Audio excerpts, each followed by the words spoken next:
Hey everybody, welcome to Aquarium Reef. This is Mike and we are with a DIY 75-gallon tank and it has got serious problems. We have a lot of algae in here and you can hardly see the rock. We're going to show you how we take care of that algae and how we get it back to its pristine shape. So stay with us and we're going to take you on a tour and show you what we do to help it.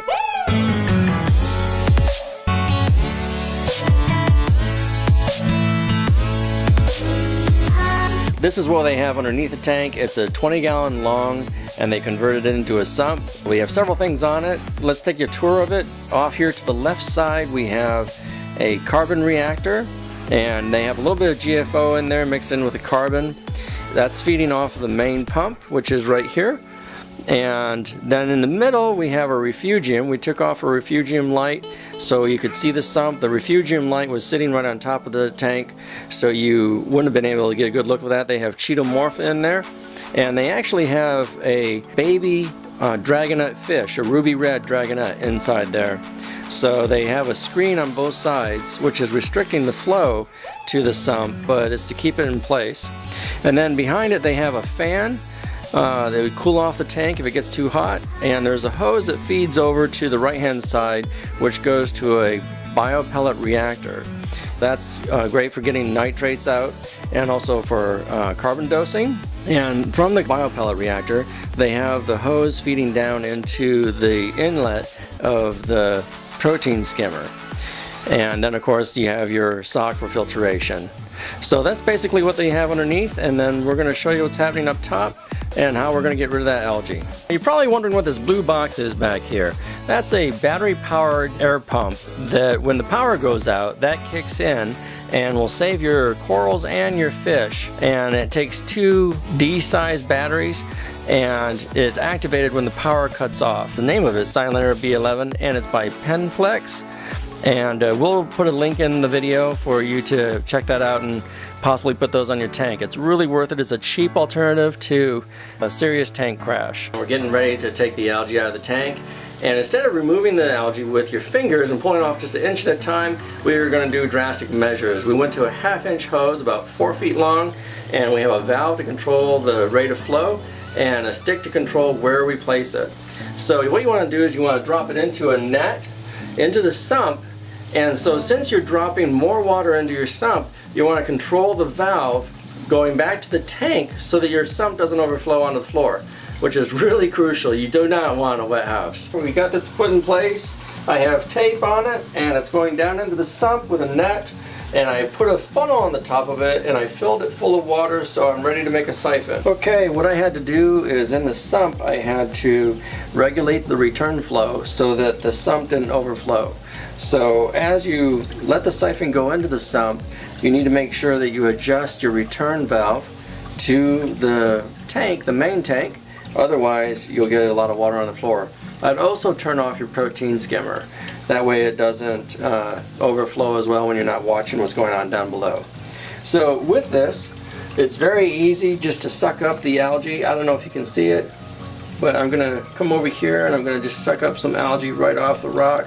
And this is just the loose stuff that is just hanging out, wanting to be sucked up. Now when you're running just a little bit of GFO, the algae loosens up on the rock and it just comes right off the rock. So most of the algae will come right up. And what we'll do is we'll go in later on and we'll use a brush to get the rest of the rock clean. But you can see how it just comes right up off the rock and goes down through this hose. You can actually see it going in through the hose. But there it goes. Now be careful with your corals. You don't want to get too close to those. This frog spawn will just come apart if you get too close to it. And that would be a very bad day. So it's a lot easier than pulling it off by hand. And you're not having to use chemicals that will interact with the fish and the corals, and you're just doing it naturally. So try and get up as much as you can.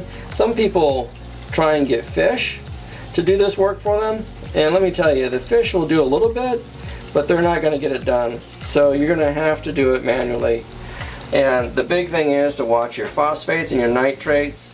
Try not to feed as much, try and feed less often, and try and spot feed the fish. Don't just dump the food in the tank, because if you just dump the food in the tank, and it's really kind of cool to watch the food go in the tank and all the fish go crazy, but by doing that, what you're doing is you're overfeeding the tank, and a lot of that food goes into the rock, and then it just feeds the algae, and then you start getting these plumes going throughout the tank. So just be really careful with that. And if you work hard at it and get off as much as you can and combat the algae up in the main display, then your refugium will take hold and outcompete the tank. So we're going to do this for a couple hours, and what we're going to do is get back with you, and we're going to show our progress, and this will be several episodes, I believe, and eventually we're going to have that tank looking really nice. So for now, we'll just continue doing this. Okay, here we are. We put about an hour of cleaning into the tank, and we got it looking pretty nice. A couple things I'd like to mention to you is you'll want to run your protein skimmer probably on full if you can into like a 5-gallon bucket. It stirs up quite a bit of detritus, and you don't want to leave that in the system. I'd also change out your socks afterwards. And when you're using GFO with corals, you need to be really careful. We only used about a tablespoon of GFO in the sock, and we only ran it for about 4 days. And that was enough to loose up the algae. I think we've pretty much got a good start on it. So a couple more weeks of this, and I think we'll have it taken care of. We'll be on the road to a clean tank. Be sure to hit the like and subscribe button and the notification bell for upcoming videos. And we're also going to be going behind the scenes at Aquatic Critter in Nashville, Tennessee. And we'll talk to you guys later.